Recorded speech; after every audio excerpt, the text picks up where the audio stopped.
All right. So we have some slow ass moving energy coming up here, and it's mostly because somebody is cultivating and trying to get to a place of happiness. Like they're trying their very hardest to manifest the happiness that they want. So they're taking it slow, they're being very cautious with it, but they're really putting in the work necessary, okay? They're really trying to, you know, put in some sort of like foundation, if that makes sense. They're really putting in the grunt work. They're not trying to speed past this, they're not trying to hurry things up. They're trying to be gradual with it. It's a gradual pace, and it's obviously towards everlasting, right? So at least to try to make something last for a long time. Now, with release your ex, time to release, time to clear your energy. The only card I see here regarding, well, actually, there's two cards I see here regarding this. Actually, four. Death, Tower, and the Eight of Cups. Like, those cards right there does talk about clearing your energy. And even the Hierophant, in a way, can do that. And you would think that the Hierophant would have that release your ex type of energy, but when it comes to fives, you are shifting or changing something, and that change is releasing of something, letting something go, and embracing something new. And it's usually just like both of those is happening at the same time, adjusting, changing. So you're letting go of perspective and embracing a new perspective that truly and completely tailors to you. So I feel like the progress is coming from a certain standpoint, and how somebody perceives moving forward. The cautiousness, the speed, and how things are moving forward. Things are changing regarding that. So pick the side that resonates with you guys the most, Capricorn, okay? Because I'm going to start with this person here. The Page of Cups is the person's mental state, right? This mental plane area, right? So the way they think about this relationship is the Page of Cups. So I think this person is very much aware that there's communication that's needed. They know this is their heart's desire. It's something that they cherish and they nurture very closely to their hearts. This is something that they love very deeply and very emotionally. This is something that this is extremely precious to them, right? So I think they also understand too that the relationship is in desperate need of heart-to-heart conversation, right? There's definitely a need to communicate and talk things through, and to be open about how they feel and how they, what they want going forward regarding the relationship. Now, the other person, how they think about this relationship is the Eight of Cups. Now, it could be two things. This person's feeling emotionally drained, and this relationship no longer offers what they feel like what they want. But it's mostly because they were looking towards a relationship as a source to figure out what they wanted, which wasn't the place to do it in the first place. Well, it was, because I think the relationship displayed something to them that honestly would help them go after what they want, right? That I don't know if this is them saying, you know what, I'm done with this relationship. You did, it served me for a purpose of finding my true self or finding what makes me happy. I'm done. It could be just that this person realizes what they don't want, but they also see the relationship as an opportunity to seek out what they do. But here's the thing: the Eight of Cups, you don't know what your heart's desire is yet. Not until the Nine of Cups.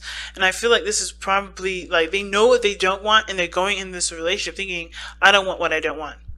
I don't want, obviously, what I already know doesn't make me happy. I think this also person shows that they're emotionally drained with the situation, and they're looking to find what their heart's desire really is, right? Well, this person has it.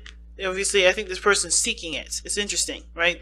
You got the seeker and obviously the person that possesses the heart's desire, and this person is literally looking for the Page of Cups, right? And I think that they are so emotionally drained that they don't obviously see that what they have, the person that the thing that they want is right in front of them, because they are already looking at the situation from a standpoint of, I don't want this. I've gone through this. I don't know everything that they've been through, or the situation from a standpoint of what makes them dissatisfied.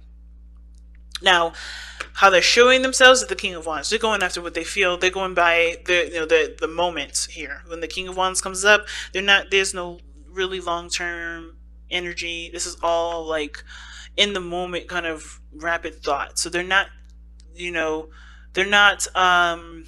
coming from a place of trying to create something for the long term. They're creating, they're going based off their hearts and their heart's desire in the moment.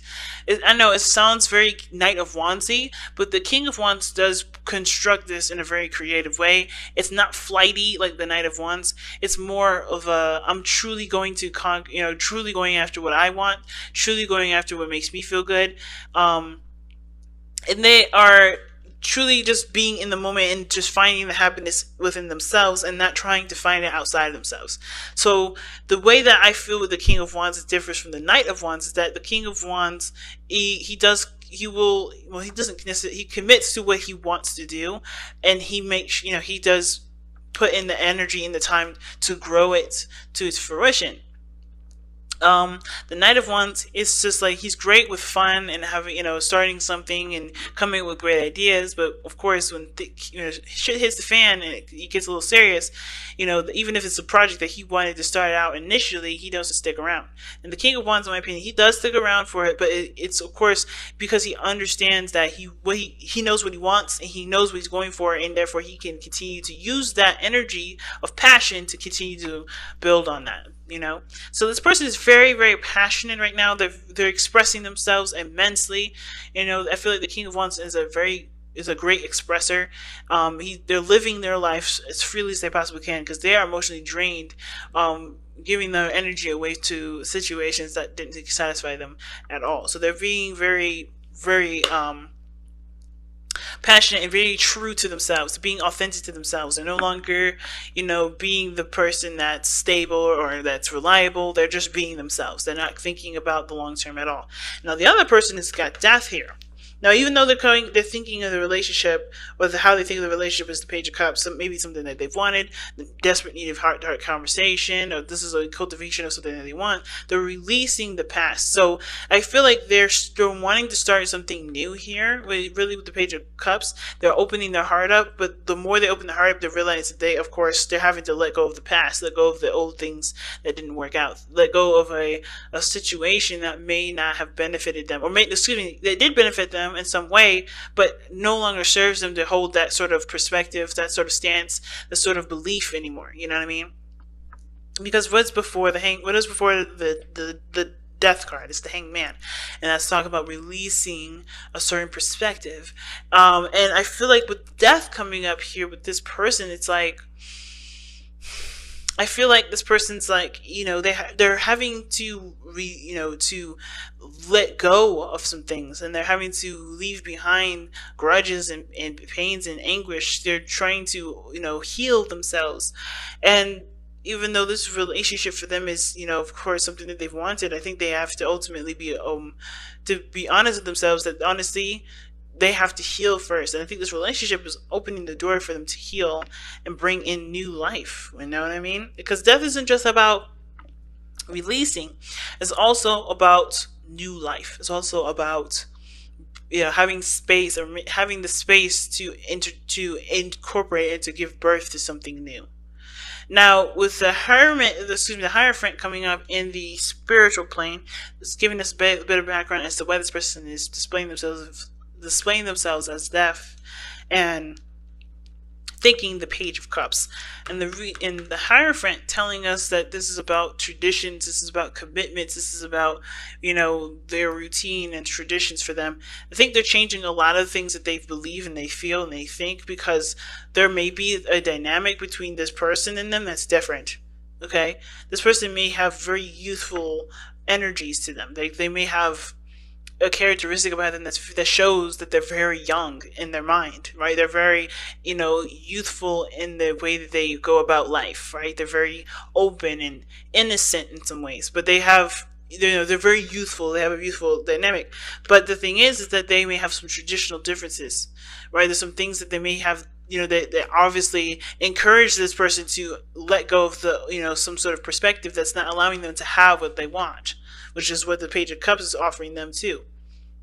And the Hierophant talks about, yes, the structure, routines, traditions, things like that. But it's the fifth card in the major arcana, so that fives are changes. So this person is changing their traditional beliefs, the traditional standpoints, the traditional, laws for themselves, in order for there to be new love, to be to new life, period, and something new to come in. And they're having to change their structure, their boundaries, their their belief systems, so that way there can be growth. Now the other person showing up is the Queen of Pentacles. Now Capricorn, that may be you here, because the Queen and Queens are cardinal signs. That doesn't mean you're a female. It just means that you are a cardinal sign, and it is true. Capricorns are cardinal signs, just the same as Aries, Cancer, and Libra.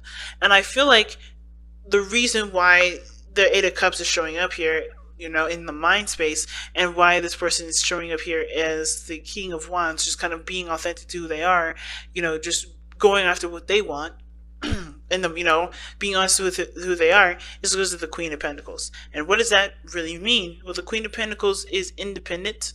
They know their value. They know their worth.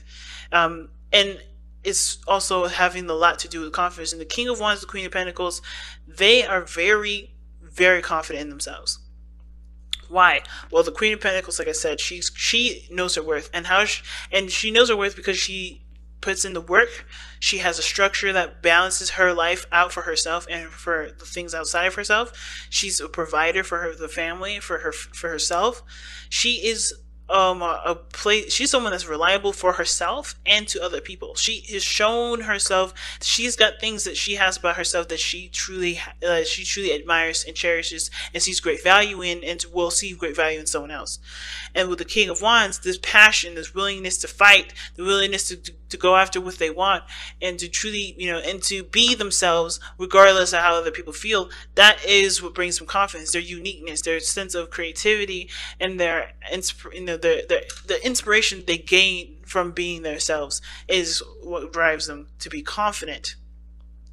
And I feel like it's interesting that the Hierophant and the Queen of Pentacles are the spiritual planes for both of these people, because they also have a lot to do with commitments too.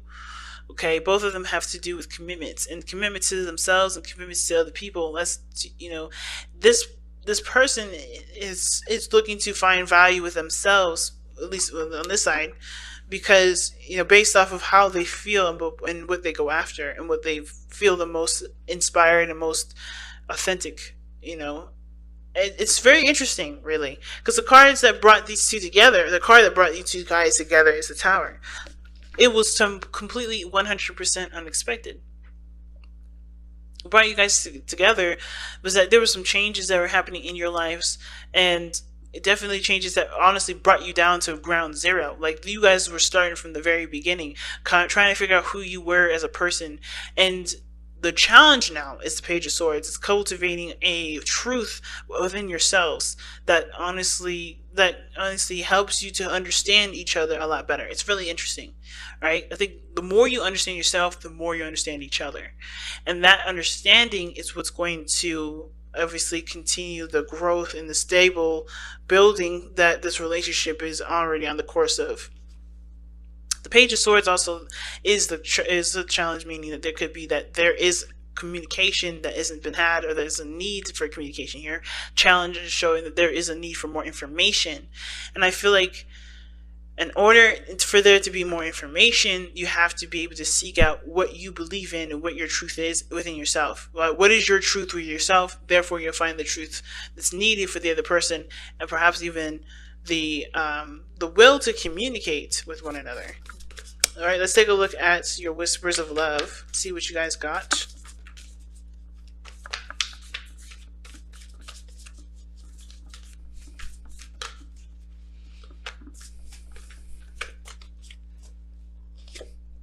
Oh wow, focus on love.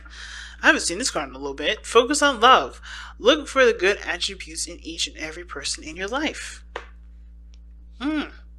And focus on love is such a powerful card, because you don't necessarily need to look at the facts or the physical stuff. It's about how you feel, and it's about the things that, it's understanding the person's character and the dynamics of that person's character, of course, of what came to be and how it came to be in the first place, that this card is asking you to delve into. It's like very hangman-ish, kind of like seeing something from a different angle, but it's like focusing on the parts that bring you two together, not the parts that split you two apart. Releasing your ex isn't necessarily about letting someone go from the past. It's also about letting go of it's really about letting go of the pains or the things that hold you back from keeping you from that's keeping you from being able to have a future with either a new person or the person that you want to return to. You know, focus on the good things, focus on the positive, focus on the attributes that encourage growth, and understand and forgive the attributes that aren't that great, that have split you apart, that makes you, that have hurt you. Understand and forgive those, but put them to rest. It's big, family. It's really big. And with that said, I'm going to go ahead and let you guys go.